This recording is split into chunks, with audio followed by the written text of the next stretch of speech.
Antonio Maldonado, ex procurador anticorrupción, nos acompaña porque, claro, ahora, gracias Antonio por estar con nosotros. Un placer, Enrique. Hay varias preguntas que flotan en el ambiente y que son muy concretas. La primera es, ¿la Fiscalía está operando bien en el caso de Odebrecht o la Fiscalía, como dicen algunos críticos, se está quedando frente a algunos pares internacionales? ¿Cuál es su opinión? No me queda una sensación clara de qué es lo que están haciendo y qué es lo que buscan.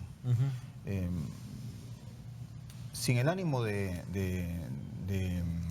generar una sombra sobre la actuación del fiscal Pablo Sánchez, a quien conocemos hace muchos años y conocemos de su integridad.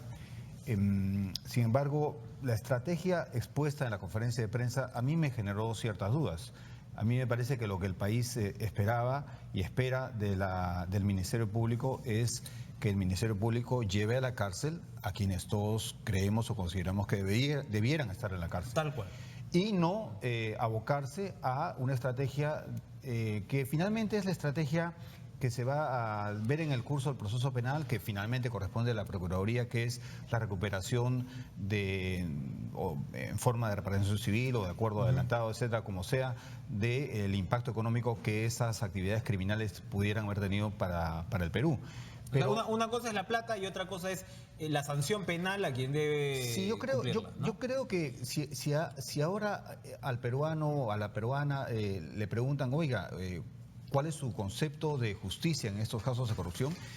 Todos vamos a responder que es ver en la cárcel a quienes tenían el deber de custodiar la integridad del patrimonio nacional, no solo el económico, sino el moral, y que desde las altísimas posiciones de poder traicionaron al Perú. Ahí la responsabilidad es especialmente agravada. La Procuraduría pitea la semana pasada y dice, no conocemos el acuerdo preliminar, ¿no?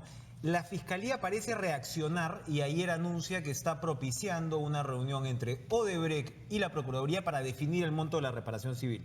Porque estos 8 millones de dólares de los que se habían hablado pues era una especie de adelanto, un arras, vamos a decirlo así, sobre lo que se definiera. Entonces, claro, ahí parece haber un primer acercamiento. Pero, por ejemplo, el procurador Anco ha dicho que en su opinión Alejandro Toledo ya debería tener prisión preventiva. En el caso de Toledo, ¿no? Donde, por supuesto, sabemos que los tres exgobiernos están comprometidos, pero en el caso de Toledo, ¿qué pasa? Hay ya todos los cabos de Coteva que comienzan a juntarse, hay cuentas, hay depósitos, ¿no? Hay algo realmente concreto. En Colombia tenemos un ex viceministro preso, un senador preso. Claro. El procurador pide esto, pero no me queda claro, no ha formalizado el pedido. Acá, ¿cómo es? Acá, Procuraduría le dice a Fiscalía, oiga usted, con oficio, le dice, solicite, o la Fiscalía tiene la atribución de decir de una vez. ¿Cómo es ahí? Porque cuando usted me dice, al parecer, según muchos, el caso de Toledo pues ya pasó de castaño oscuro, ¿no? Y él está fuera del país. Bueno, los indicios contra el expresidente Toledo son ciertamente muy fuertes. También hay indicios similares contra el expresidente Ollanta, lo que se ha revelado el día de ayer. El tema de los 3 millones de dólares. Eso es una acusación muy precisa. Pero, mire, a mí me parece que todo este caso está en este momento rodeado de mucha agitación política, de muchas pasiones políticas. Yo creo que el procurador Anco, quien fue un abogado que trabajó con nosotros en la Procuraduría de los casos Fujimori y Montesinos, y cuya seriedad e integridad, por supuesto, no hay ninguna duda, yo creo que él lo que quiere construir es un caso sólido, un caso que no se caiga.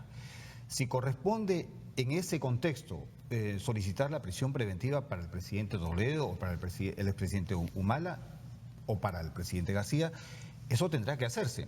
Pero no es poca cosa llevar a un expresidente de la cárcel tampoco. No es poca cosa hacerlo, y además hacerlo en un contexto en el cual ya tenemos en el Perú, por la acción precisamente del subsistema penal anticorrupción, a un presidente en la cárcel, que es el presidente Fujimori. Claro, está en prisión principalmente por los casos de violaciones de derechos humanos, pero también él mismo reconoció su responsabilidad en los casos de corrupción. Por tanto, hay un contexto muy singular donde entre el siglo pasado y el presente siglo tenemos a los presidentes o expresidentes como protagonistas de grandísimos casos de corrupción. La agravante en este contexto post-Fujimori es que se esperaba de los expresidentes una actuación distinta. Se recuperaba la democracia, las instituciones habían aprendido supuestamente, y las personas, y por supuesto los políticos, habían aprendido la década previa. Y esto lamentablemente demostraría que no fue así. Ahora, y eso es muy grave. parte de esa actuación, políticamente, dadas las circunstancias, parte de esa actuación, y salvando el tema de que efectivamente es serio meter a un expresidente a la cárcel, pues no es poca cosa, ¿no? O sea, muchas veces en el circo romano, ¿no? Van a decir, mételo de frente a la cárcel, hay que ir, ¿no? Efectivamente, con seriedad en el caso. Pero parte de esa actuación política tendría que ser, de repente, quedarse en el país en circunstancias como esta, ¿no? Bueno, quedarse en el país, no lograr que nombren que los nombren algunos de ellos como funcionarios de la ONU, con el concurso gracioso del director de la FAO. En fin, hay una serie de cosas que tendrían que hacerse para demostrar que uno no tiene temor ante nada y que uno ha actuado de manera transparente. Director de la FAO, ex ministro de Lula, además. Por supuesto, es ministro de Lula y con un comportamiento similar en Panamá. En Panamá la actuación de la FAO fue absolutamente lamentable. Para seguir encuadrando el debate, porque aquí el equilibrio es muy importante. La señora Keiko Fujimori sale ayer en esta suerte de mensajes a la nación que ella dirige, que son muy curiosos. Uno dice, ¿por qué no puede hacerlo con una entrevista, ¿no? Ante la prensa? Pero bueno, ella opta por esa forma de mensaje a la nación, como de una suerte de presidencia paralela. Y dice, señor Kuczynski, no permita que empresas corruptas vuelvan a operar en el Perú. Uno dice, el titular suena muy bien, ¿no? Pero a la hora de aterrizar el tema no es tan sencillo. En Estados Unidos, en Suiza, en Brasil, entiendo yo, según lo que he estado viendo, en Colombia, en Panamá, en Ecuador, a lo que se está encaminando la justicia es a firmar lo que se llama acuerdos de leniencia, que tienen una traducción un poquito amplia. Algunos dicen, hay una palabra que no me acuerdo cuál es, pero hay otra que dicen indulgencia. La leniencia como figura jurídica es tú pagas, algunas veces pagas hasta la camisa, pero sobrevives. ¿A cambio de qué? A cambio de colaborar con la justicia. Si tú dices como tal, desaparezco a la empresa ¿qué le va a importar colaborar con la justicia si no va a poder volver a hacer negocios en el país tal? ¿Es correcto ir hacia la línea de desaparece a la empresa del país? Enrique, lo primero que quisiera señalar como una expresión de convicción personal es que me parece muy extraña la expresión y la manifestación pública de la señora Keiko Fujimori. Creo que carece de autoridad moral absoluta para pronunciarse sobre esos temas, sobre todo con 3 tíos prófugos en el extranjero en gravísimos casos de corrupción. Y en segundo lugar, Odebrecht no empezó en la década de post-recuperación democrática, empezó antes con el gobierno de Fujimori. Por tanto, aquí me parece que hay actores políticos que quieren jugar con la idea de instalar el concepto que la corrupción empezó en la etapa de postdemocracia y no antes, ¿no? Y eso me parece muy grave y creo que hay que decantarlo claramente y rigurosamente. Y perdón, además, efectivamente, es, me parece a mí, querer generar un aprovechamiento político que va por el lado de decirle a Kuczynski, tú eres lobista, ¿no? Entonces, tú no puedes permitir que una empresa corrupta opere, cuando hay que dejar también que la justicia haga lo suyo y que la justicia pueda generar sus propias estrategias para que los responsables, en este caso políticos, lleguen a la cárcel. Y claro, y los responsables por el lado del sector privado, por supuesto que también. Entonces hay que calibrar los términos. Sí, ¿no? Por supuesto. Y ya en la pregunta concreta que usted hace, Enrique, no solo hay que agregar los casos que usted muy bien ha ilustrado, sino también el caso que hoy se discute en Corea del Sur. En Corea del Sur hay Samsung, nada menos. Exactamente. Es el heredero de Samsung que los fiscales coreanos quieren investigar y, por supuesto, llevar a prisión por los actos de soborno con la presidenta del país, una presidenta que ha sido destituida hasta donde entiendo.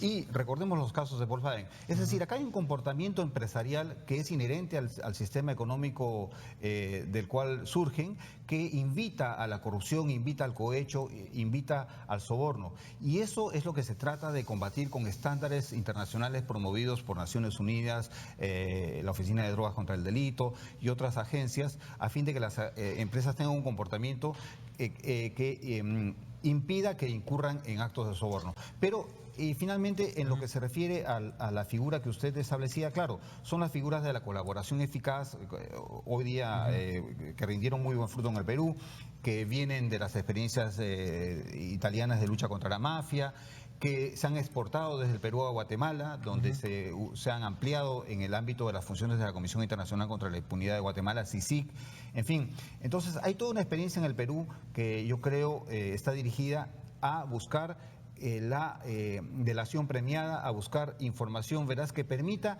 llevar a quienes tienen que estar, tienen que asumir una responsabilidad y a quienes tienen que estar en prisión en esa posición. Para terminar, ¿qué le toca hacer al actual gobierno?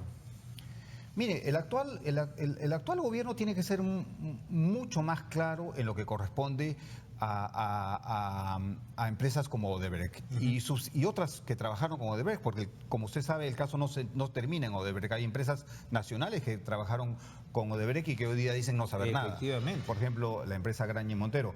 Y el propio lamentablemente periodistas también, ¿no? O sea, es todo un circuito, que complica mucho el desarrollo del caso. Totalmente, ¿no? De acuerdo. Lamentablemente hay un mercenarismo en el periodismo que hay que también ubicar, identificar y reprochar y sancionar tanto moralmente como jurídicamente. Estudios de abogados. Estudios de abogados, exactamente. Yo he encontrado a muchos abogados que hoy se llenan la boca con un discurso anticorrupción, pero a la vez no tienen ningún problema o no tuvieron ningún problema en defender a grandes corruptos. Entonces, pongámonos de acuerdo y seamos un poco coherentes. En cuanto al presidente de la República, me parece que es importante, conforme usted lo comentaba conmigo antes de salir a las cámaras, el papel del presidente cuando era ministro de Economía durante el gobierno del presidente Toledo, ¿no? Creo que eso él mismo debería aclararlo por la salud del país.